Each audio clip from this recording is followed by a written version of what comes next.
মান মাতা ওয়া ইয়ালামু আন্নাহু লা ইলাহা ইল্লাল্লাহ আন্নাহু লা ইলাহা ইল্লাল্লাহ দাখালাল জান্নাহ। আল্লাহর নবী সাল্লাল্লাহু আলাইহি ওয়াসাল্লাম বলেন, যে ব্যক্তি এই অবস্থায় মারা যাবে, তার অন্তরে বিশ্বাস আল্লাহ ছাড়া কোনো ইলাহ নাই, কোনো শরীক দাতা নাই, এই কথা যদি অন্তরে বিশ্বাস করে সে মারা যায়, দুনিয়ার মায়া ত্যাগ করে চলে যায়, তাহলে সে সাথে সাথে জান্নাতে যাবে। বলেন না সুবহানাল্লাহ।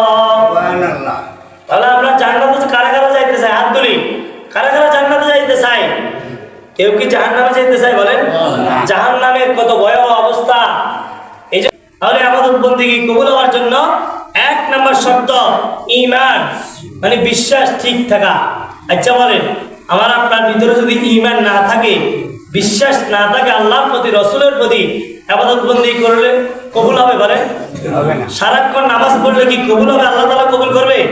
তাসবিহ তাহলিল করলে কবুল হবে? বলেন হবে না। কবুল হবে ওই সময় যতক্ষণ পর্যন্ত আপনার ঈমান মজবুত থাকবে, আল্লাহর প্রতি আপনি বিশ্বাস রাখেন। নদী ভেঙে যাক, কিন্তু আল্লাহর প্রতি আপনার বিশ্বাস, এই নদী ভেঙে গেলে কি হবে, কিন্তু আল্লাহ আমাদেরকে পরীক্ষা করতেছে, আল্লাহ আমাদের জন্য উত্তম কোনো কিছু দিবে, এই জন্য আল্লাহ তাআলা হয়তো আমাদেরকে পরীক্ষা করার জন্য এমনটা করতেছে। এখন নদী ভেঙে চলে যাচ্ছে, ঘর বাড়ি চলে যাচ্ছে, এরপরে আপনার ক্ষেত খামার বাড়ি এরকম ভাবে নষ্ট হয়ে যাচ্ছে। এখন আপনার যদি ঈমান টলমল হয়, আল্লাহর প্রতি ঈমান না থাকে, রাসূলের প্রতি ঈমান না থাকে, তাহলে কি আপনি মুসলমান থাকেন? বলেন। এজন্য মুসলমান হওয়ার জন্য এক নম্বর শর্ত ঈমান মজবুত থাকতে হবে। মুসলমান এবং কাফেরের মধ্যে পার্থক্য হচ্ছে ঈমান। মুসলমানের ঈমান আছে, তারা কালিমা পড়ে ঈমান এনেছে, আর কাফেররা কালিমা পড়ে নাই, তাদের মধ্যে ঈমান নাই। ঈমান নাই বিধায় তারা কাফের। তারা যদি সারাক্ষণ ইবাদত বন্দেগী করে, বলেন কবুল হবে? কবুল হবে না। এজন্য আমরা ঈমান মানে বিশ্বাস ঠিক থাকা।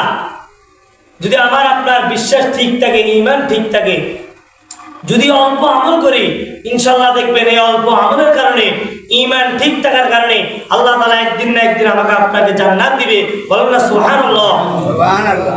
আল্লাহ নবী সাল্লাল্লাহু আলাইহি ওয়াসাল্লাম, সবাই বলি সাল্লাল্লাহু আলাইহি ওয়াসাল্লাম। নবীর নাম শুনলে সাল্লাল্লাহু আলাইহি ওয়াসাল্লাম বলতে হয়, এটা ওয়াজিব হয়ে যায়। এখন আমরা কিন্তু দুঃখের বিষয় মুখে সাল্লাল্লাহু আলাইহি ওয়াসাল্লাম বলি না। আল্লাহ রাসূল সাল্লাল্লাহু আলাইহি ওয়াসাল্লাম বলেছে, জুমার দিন তোমরা বেশি বেশি আমার উপর দরুদ পড়ো, কেননা যদি তোমরা বেশি বেশি দরুদ পড়ো, তোমাদের এই দরুদ আমার নিকট কি করা হয়? পেশ করা হয়। আপনি যদি একবার দরুদ করেন রাসূলের উপর, 10টা রহমত আল্লাহ তাআলা নাযিল করবে, 10টা গুনাহ maaf করবে। বলেন না সুবহানাল্লাহ। সুবহানাল্লাহ। তাহলে পড়লে লাভ না লস? এজন্য আমরা বেশি বেশি দরুদ পড়বো। আল্লাহ নবী সাল্লাল্লাহু আলাইহি ওয়াসাল্লাম হাদিসের মধ্যে বলেন, ক্বালা রাসূলুল্লাহ সাল্লাল্লাহু আলাইহি ওয়াসাল্লাম, জন্য আমরা সবাই চাই জান্নাতে যাওয়ার জন্য। জান্নাতে যাইতে চাইলে আমরা কি করতে হবে? নিজের এক নম্বর ঈমান মজবুত থাকতে হবে। ঈমান যদি মজবুত থাকে, আল্লাহর প্রতি বিশ্বাস ঠিক থাকে, রাসূলকে শেষ নবী হিসেবে মানি, তাহলে আমার জন্য আপনার জন্য জান্নাতে যাওয়া একদম সহজ।